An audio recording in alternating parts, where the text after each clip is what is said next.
When is the last time you got cash out or took out a note to pay for something? Experts say we're on the brink of becoming a cashless society, and we may get there sooner than most people think. Beyond tap-and-go transactions, there's a field of new payment platforms making it even more convenient to spend your money in a split second, but comes with a catch. Cash is already on its way to becoming a collector's item. That's according to the finance experts crunching the numbers on how Aussies spend. Digital payments have meant our use of cash has taken a serious dive. The number of cash ATM withdrawals has halved. The amount of cash we've actually used has fallen by about a third.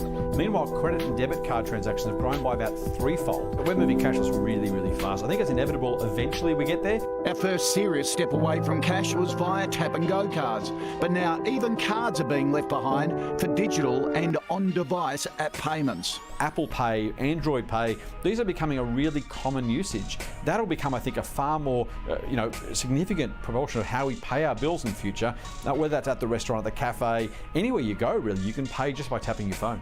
Amazon Go gave us the first glimpse of the future of retail. Welcome to Amazon Go.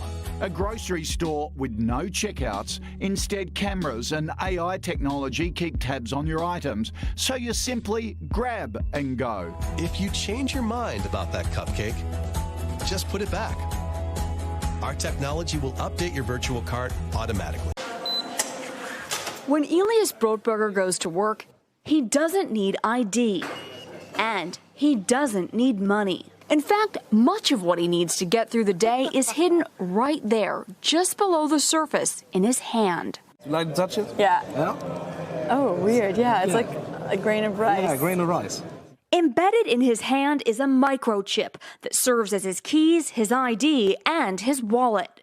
Yeah, it's all in chip, so I use it like to get around the building. Buy snacks. Yeah, exactly. Let's buy some snacks. Exactly. So I can't open it? No. Okay. So what I need to do is I need to first blip my chip, and it will log me in, and from there I get access to the fridge.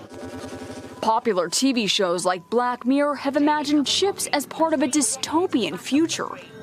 Install ingrain procedure with local anesthetic, and you're good to go. In Sweden, the microchips are already here. The microchip implants use the same technology that's in contactless credit cards, which have made cash pretty much obsolete in Sweden.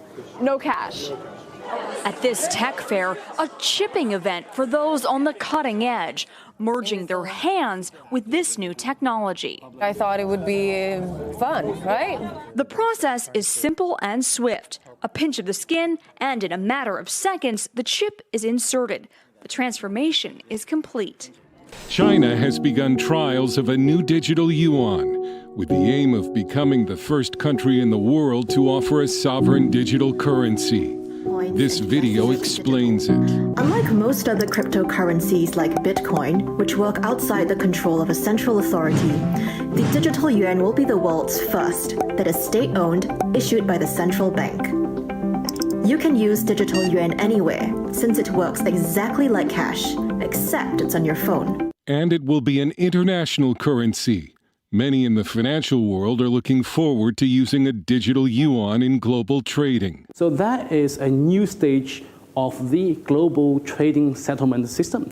I believe the potential of that is going to be enormous. Chinese officials say their new digital economy needs digital money, but it's already being seen as yet another way the Chinese government will be able to track its citizens.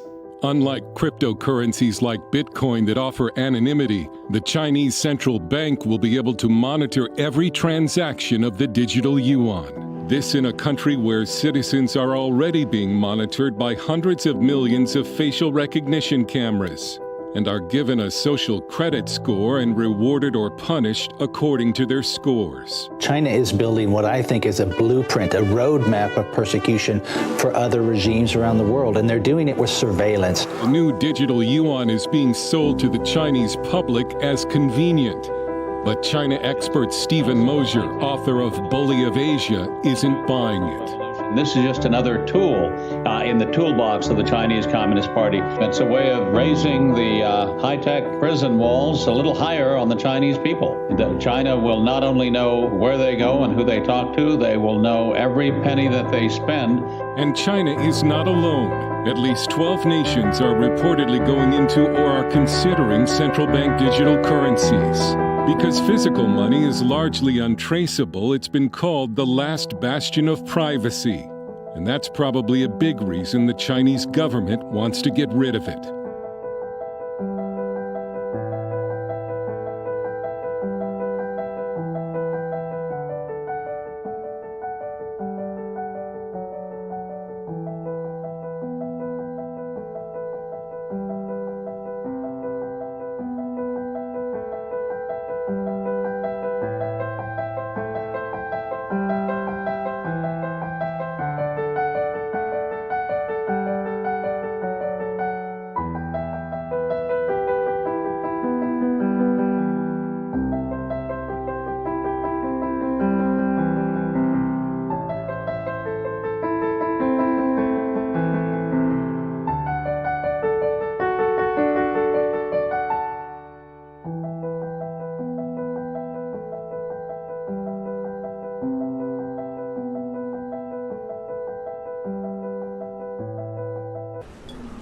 Sausage stands are a common sight in Copenhagen. It doesn't take much to set one up. You need a grill, some sausages, and of course, a mobile credit card payment device. These days, only tourists use cash. In the end, when we have to count the register, there's less money to count, it's a bit easier. There's, again, less room to make error, less things for me and the other guys to have in our head when we're closing down after a long day. 20 years ago, Danes paid for 80% of their purchases in cash. Now it's less than 25%. No, rarely. Why? It's easy with the card. I never have cash, actually. It's almost a problem when, then people go around from door to door collecting money for good reasons.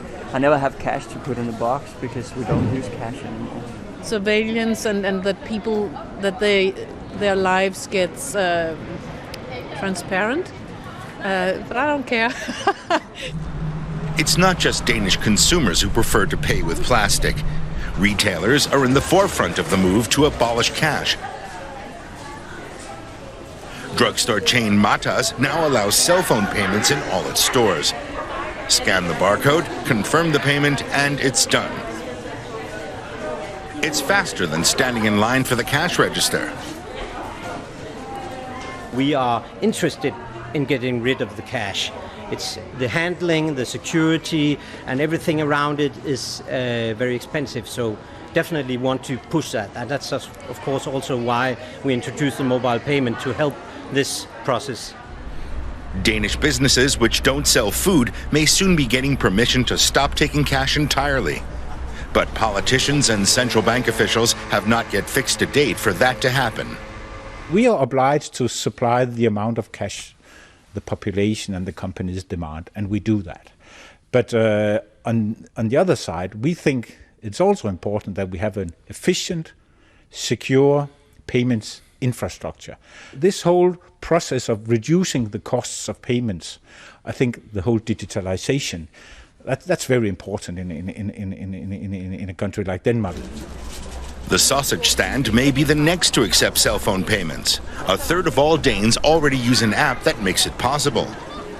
Even the coffee vendor next door has already decided to accept digital payments. Perspective, we have been on an incredible journey. What was started as a credit card processing technology platform, where we now touch over 2 billion consumers globally, and really from debit to prepaid, and now we're one of the global leaders in account-based payment systems, which means bank account to bank account payment capability. And that again is having a transformational effect on how consumer behavior and how commerce is getting conducted in different parts of the world. We've realized it's not just about technology, it is also about bringing together awareness, education of merchants and consumers on the power of digital and the power of formalizing their businesses, and therefore what it does for their growth. And today, this is another one of those many steps that we are taking. The Team Cashless India campaign is now what I'd call step 2 of step 3, where we've been in this journey, where we are now going to take this up another level and really going to invite people to participate in this program and actually call in or write or send a missed call to really tell us about merchants that they would like to have digital payments acceptance who today do not have payments acceptance. And then working with the Confederation of All India Traders and other fintech partners, MasterCard really hopes to bring this to a much greater scale.